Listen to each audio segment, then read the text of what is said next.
All right, you raised an interesting point earlier, Karen. You said that if you tell people in the neighborhood that you are a sex offender and you're moving into the neighborhood, look what happened just outside of Seattle. Someone burnt his house down. The neighbor said that they're not the ones who did it. I guess, well, you know, we may never know. It didn't happen in the case of Wilfred. He went into the neighborhood. He said that the reaction was not as negative as he thought it was going to be.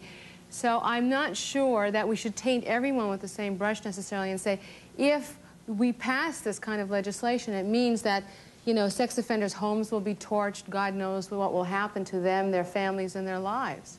But look at the response that even the idea of doing this has brought out in this audience. Everyone here, at least as I feel the pulse of this audience, hates sexual offenders. It makes you angry to think that people are going to touch your kids. What does anger make you do? It makes you want to lash back. It makes people do things like they did in Seattle. I've heard talk about them wanting to put bumper stickers on the backs, on the cars of sex offenders. Well, what are we going to have? The situation that you have in California where on the freeway you see somebody with a bumper sticker that says, hey, I'm an ex-sex offender, and you pull out your handy-dandy gun and shoot them away? That's vigilante justice. And Carol said that she didn't even think that this works. So why do it? Let's get a creative solution. It's a problem, you're right. 1 out of 2 girls is sexually assaulted. That's wrong.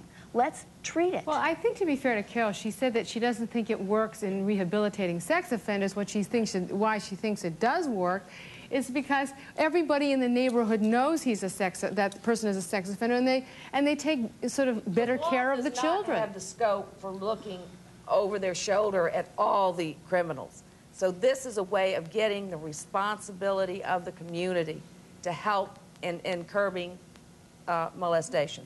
And being aware of what's going on in your neighborhood. Keeping an eye on things. Yeah, it's a neighborhood alert. Okay, go ahead. I'm from End Violence Against Children in Kingston. I have a question for Karen. Do you have children? Are you a parent? I'm not a parent as of yet. I would like to have children. I just haven't been able to as of yet.